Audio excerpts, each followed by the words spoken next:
Welcome to Yogambas. WhatsApp store எங்களோடது எப்படி நீங்கள் அக்சஸ் பண்ணணும், அதுலேருந்து நீங்கள் எப்படி ஆர்டர் பண்ணலாம் அப்படின்ற விளக்கங்கள் தொடர்ந்து வர வீடியோவில் கொடுத்துருக்கேன். வாட்ஸ்அப்பில் வந்து நீங்கள் 7358118199, இன்னொரு நம்பர் 8454878199. இது ரெண்டையும் நீங்கள் வாட்ஸ்அப்பில் யோகாம்பால் ஷாப் அப்படின்னு சேவ் பண்ணிட்டு வாட்ஸ்அப் வழியாக நீங்கள் கேட்லாகை பார்த்துட்டு உங்களுக்கு என்னென்ன தேவையோ அதை ஆட் டு த கார்ட் கொண்டு வந்துட்டு அதை நீங்கள் வந்துட்டு யோகாம்பாஸ்க்கு ஃபார்வர்ட் பண்ணினீங்கன்னா உங்களுக்கு அந்த திங்ஸ்லாம் நாங்கள் அனுப்பி வைக்கிறதுக்கு ரெடியாக இருக்கோம். ப்ளஸ் அதில் என்னெல்லாம் அவைலபிள் இருக்கோ அது எல்லாமே நீங்கள் பார்க்க முடியும். உங்களுக்கு என்ன தேவையோ அதை நீங்கள் 2 பேக்கெட் 3 பேக்கெட் எப்படி வேணுமோ அதுக்கு தகுந்த மாதிரி நீங்கள் ப்ளஸ் ஆர் மைனஸ் போட்டு நீங்கள் வாங்கிக்கலாம். தேங்க்யூ. வணக்கம். நான் உங்கள் அபிமான யோகாம்பால் சுந்தர். இன்றைக்கி என்ன பார்க்க போகிறோம்னா, வர 17ஆம் தேதி அன்றைக்கி ஆடி பிறக்க போகிறது. ஆடியை வரவேற்கிற ஒரு பாயசம் தான் பண்ண போகிறோம். ஆடி வர அன்றைக்கி நம்ம எப்பயுமே வந்து ஆடி எல்லா பண்டிகையும் ஆற்று தேடி வந்துட்டுருக்கு அப்படின்னு சொல்லியே ஆடி பிறக்கிற போது அந்த தக்ஷிணாயன புண்ணிய காலத்தை நம்ம எல்லாருமே ரொம்ப கோலம்லாம் போட்டு காவிலாம் இட்டு இந்த மாதிரி ஒரு பாயசம் பண்ணி சுவாமிக்கு நைவேத்தியம் பண்ணி ஆடியை ரொம்ப சந்தோஷமாக வரவேற்போம் எப்பயுமே. ஏன்னா இதை தொடர்ந்து நமக்கு வந்து அடுத்த ஒரு 6 மாதத்துக்கு டில் பொங்கல் வரைக்கும் பண்டிகைகளாக வந்துட்டே இருக்கும். நம்மளோட இதுக்கு வந்து பண்டிகைகளுக்கு குறைவே இல்லை. இப்போ இது தொடர்ந்து பார்த்தேன்னா இதுக்கப்புறமா நமக்கு வந்து ஆடி மாதத்துலேயே வரலக்ஷ்மி நோன்பு வரும். அதுக்கப்புறமா பார்த்தீங்கன்னா ஸ்ரீ ஜெயந்தி வரும். அப்புறம் ஆவணியாவட்டம்லாம் வரும். அப்புறம் விநாயகர் சதுர்த்தி வரும். அதுக்கப்புறமா நவராத்திரி, தீபாவளி, கார்த்திகை எல்லாம் அப்படியே டில் பொங்கல் வரைக்கும் நமக்கு போயின்ட்டுருக்கும். ஸோ இனிமேல் நமக்கு ஸ்வீட் கொண்டாடுதான், அவ்வளோதான் சொல்லணும். டிஃப்ரெண்ட்டாக ஸ்வீட், அதுவும் யோகாம்பாலுக்கு ஸ்வீட் பண்ணுறதுனா கேட்கவே வேண்டாம். நம்ம வந்து ஜமாய்ச்சுட்டே இருப்போம். ஸோ இன்றைக்கி நம்ம என்ன பார்க்க போகிறோம் அப்படின்னு சொல்லி கேட்டேன்னா, ஒரு தேங்காய் பால் பாயசம்தான். அந்த தேங்காய் பால்லே நம்ம லாஸ்ட் இயர் வரைக்கும் வேறு மாதிரி பண்ணியிருந்தோம். இந்த வருஷம் ஒரு டிஃப்ரெண்ட்டான வெர்ஷனில் அந்த தேங்காய் பால் பாயசம் பண்ண போகிறோம். ஒரு 1.5 டேபிள் ஸ்பூன், 1 டேபிள் ஸ்பூன் போட்டேன் அரிசி. அதுக்கப்புறம் ஒரு 1/2 டேபிள் ஸ்பூன் எடுத்துட்டேன். இதை வந்து ஒரு பச்சரிசி, இதை வந்து ஒரு 2 ஹவர்ஸாக ஊற வச்சுருந்தேன். பட் எனக்கு 2 ஹவர்ஸ் ஆகிடுது. அவ்வளோ நாள் வேணும்னு இல்லை, 1 ஹவர் நீங்கள் வச்சுருந்தீங்கனாலே போதும். ஆறு உங்களுக்கு குவிக்காக ஆகணும் அப்படின்றது இருந்ததுன்னா வெந்நீரில் போட்டு ஒரு 1/2 மணி நேரம் வச்சுருந்தேன்னாலே ஊறிடும். உடனே நீங்கள் இதை வந்து அரைச்சி தேங்காய் பால்லையே தான் இதை வந்து நல்லா வேக விட்டு இந்த பாயசத்தை பண்ணணும். ஸ்டெப் பை ஸ்டெப் எப்படி பண்ணுறதுன்னு பார்க்கலாம்.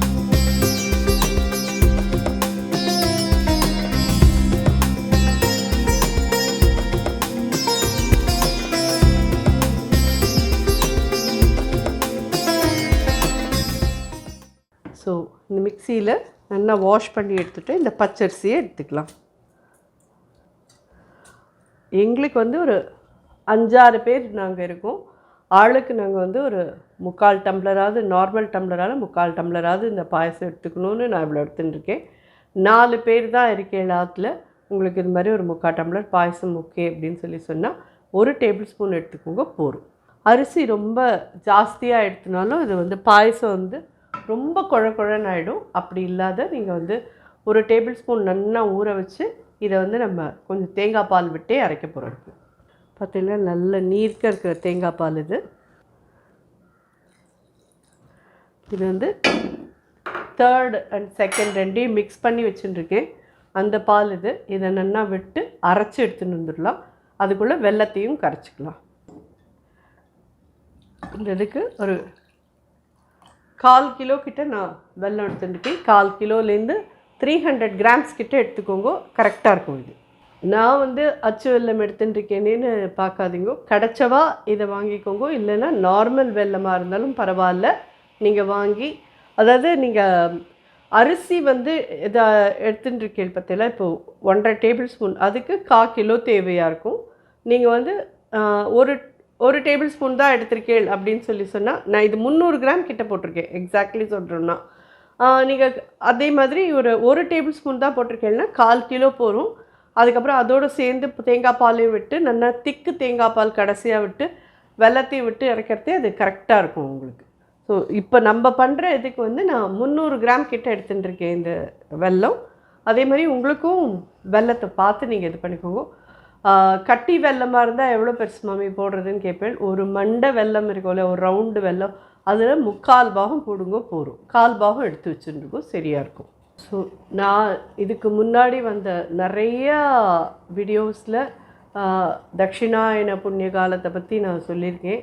அது வந்து தேவர்களுக்கான இது சாயங்கால பொழுது இது அப்படின்ற விவகாரம்லாம் சொல்லி அது எண்ணிலேருந்து அந்த மாதிரி மாறுறது அப்படின்ற எல்லா விஷயமுமே நான் சொல்லியிருக்கேன். நான் திருப்பி திருப்பி சொன்னதே சொல்லி போர் அடிக்க வேண்டான்னு பார்க்குறேன். வேணுங்கிறவா லாஸ்ட் இயர் வீடியோ, அதுக்கு முந்தின வருஷ வீடியோ இதெல்லாம் நீங்கள் பார்த்து நீங்கள் அந்த விவரம்லாம் தெரிஞ்சுக்கலாம்.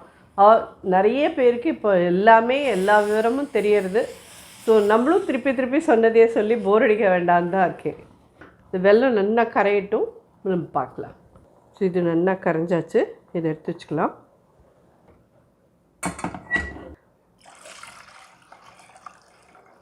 இது தேங்காய் பால் ஒரு 1/2 லிட்டர் கிட்ட விட்டுருக்கேன். அதாவது இது 2nd and 3rd பால் அதை வச்சு இது பண்ணியிருக்கேன். அடுப்பை பெருசு பண்ணிடாதீங்க, சின்னதாகவே இருக்கட்டும். ரொம்ப பெருசாக இருந்ததுன்னா அப்புறம் அடியில் இது கட்டி கட்டியாக உட்காந்துன்றோம் அரிசி. இந்த தேங்காய் பால்லேயே இது நல்லா வேகட்டும். இனிஷியலி பார்த்தேன்னா இப்படி தண்ணியாக இருக்குது இல்லையா, இந்த அரிசி மாவு இந்த தேங்காய் பால்லேயே வெந்து கெட்டியாகும். ரொம்ப விசேஷம் இந்த பாயசம் வந்து ஆடி நாள் வந்து சுவாமிக்கு பண்ணி நைவேத்தியம் பண்ணுறது. லாஸ்ட் இயர்லாம் பார்த்துருந்தேன்னா ஒன்று அரிசி தேங்காய் அரைச்சி விட்டு பாயசம் பண்ணியிருப்பேன். அப்படி இல்லை வெறும் தேங்காய் பால் பாயசம் பண்ணியிருக்கேன்னா அதில் வந்துட்டு அரிசி மாவு போட்டு கொஞ்சம் திக்கினிங்க்கு இது பண்ணியிருப்பேன். இது அதெல்லாம் இல்லாமல் அரிசி நல்லா ஊற வச்சு அரைச்சி எடுத்து வந்துருக்கும். கொஞ்சம் கொதிக்கிற வரைக்கும் நீங்கள் வந்து கைவிடாமல் கிளறிண்டே இருக்கும். ஏன்னா அரிசி மாவு வந்து அடியில் உட்காந்துட்டுனா கட்டி கட்டியாக ஆகிடும் பாயசம். அப்புறமா பார்த்தா உங்களுக்கே தெரியும் இப்போது கெட்டியாக இருக்கும். இன்னும் 2 நிமிஷம் கொதிக்கட்டும். ஆனால் இந்த ஆடி மாதம் வந்து முதல்ல எடுத்த இதில் வந்து அம்பாளுக்கு தான் ரொம்ப விசேஷமான ஒரு இதுவாக இருக்கும். எல்லா அவாவா பக்கத்தில் இருக்கிற கிராம தேவதைகளுக்கெல்லாம் 1ஆம் வாரம் விசேஷம், 2ஆம் வாரம் விசேஷன்ற மாதிரி கிராம தேவதைகளுக்கு முதல்ல மரியாதை பண்ணுற மாதிரி இருக்கும். அதுக்கப்புறம்தான் எல்லா பண்டிகைகளுமே வர ஆரம்பிக்கும். தெரியறது இல்லையா உங்களுக்கு? திக்காக எடுத்து பாருங்க. இது அடுப்பை சின்னதாக வச்சுன்னு பண்ணுங்க, பெருசாக வச்சுருந்ததுன்னா இது கட்டி கட்டியாக ஆகிடும். அது இல்லாமல் இந்த மாதிரி நீட்டாக ஒத்தாப்பில் வரணுன்னா கொஞ்சம் சின்னதாக வச்சுன்னு பண்ணுங்க. இப்போ கொஞ்சம் பெருசாக்கிக்கலாம். ஸ்டேஜில் மிச்சம் இருக்கிற இந்த பாலையும் விட்டுடலாம். இதில் எவ்வளோ மாமி தேவையாக இருந்தது தேங்காய் பால் அப்படின்னு சொல்லி கேட்டேன்னா, நல்ல ஒரு பெரிய தேங்காயை உடச்சி ஃபஸ்ட்டு இது மட்டும் திக்காக எடுத்து வச்சுருக்கோம். அப்புறம் ஒரு நல்ல ஒரு 2-3 தடவை அரைச்சி தனியாக எடுத்து வச்சுருந்தேன்னா இப்படி 1/2 லிட்டருக்கு மேலே வரும். அதை வச்சு நீங்கள் பண்ணிடலாம். அப்படியே வாங்கின தேங்காய் பாலை வச்சு பண்ணலாமா அப்படின்னு சொல்லி கேட்பேன்.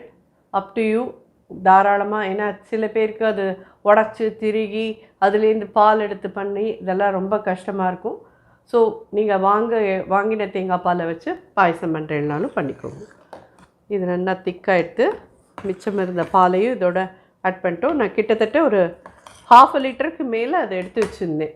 ஒரு கிட்டத்தட்ட 750 ml கிட்ட இருந்தது. அது அப்படியே 2ஆம் பால் 3ஆம் பால் 4ஆவது தடவையும் கொஞ்சம் தண்ணியாக இருந்தாலும் பரவாயில்லன்னு அதில் புழிஞ்சு எடுத்து வச்சுருந்தோம். ஸோ அவ்வளோ இருந்தது, அவ்வளோ விட்டு இது பண்ணியிருக்கோம். இந்த ஸ்டேஜில் இந்த வெல்லத்தை ஆட் பண்ணிடலாம்.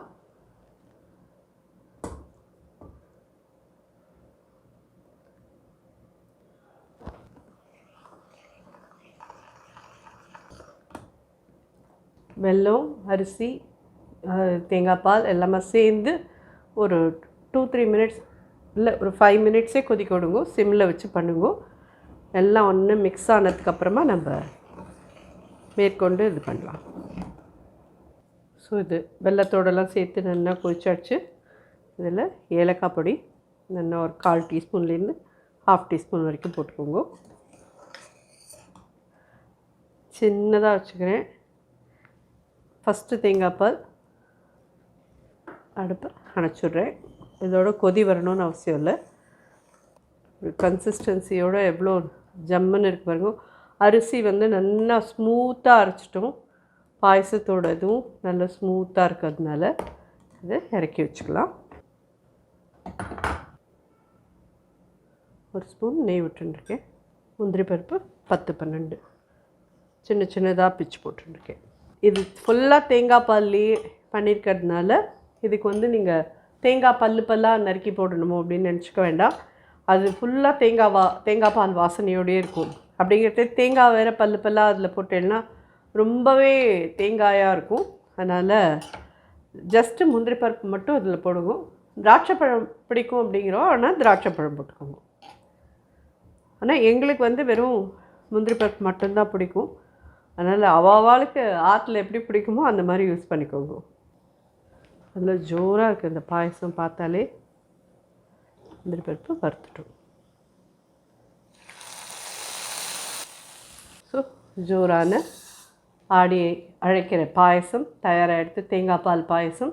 கண்டிப்பாக இந்த வெர்ஷன் ஆஃப் தேங்காய் பால் பாயசத்தை எல்லோரும் ட்ரை பண்ணி பார்த்துட்டு சுவாமிக்கு நைவேத்தியம் பண்ணிவிட்டு சாப்பிட்டு பார்த்து எப்படி இருந்ததுன்னு சொல்லி எனக்கு ஃபீட்பேக் சொல்லுங்க. வரப்போகிற பண்டிகைகள் எல்லாத்தையும் எல்லோரும் சந்தோஷமாக ஒன்றா கூட்டு குடும்பமாக இருந்து கொண்டாடி சந்தோஷமாக மகிழ்கணும்னு அம்பாள்கிட்ட நான் எல்லாருக்கோசரம் பிரார்த்தனை பண்ணிக்கிறேன். எல்லாருக்கும் ஆடி அழைக்கிற இந்த பண்டிகைக்கு அட்வான்ஸ் வாழ்த்துக்கள். ஜோராக எல்லோரும் கொண்டாடிட்டு எனக்கு ஃபீட்பேக் சொல்லுங்க. நன்றி, வணக்கம்.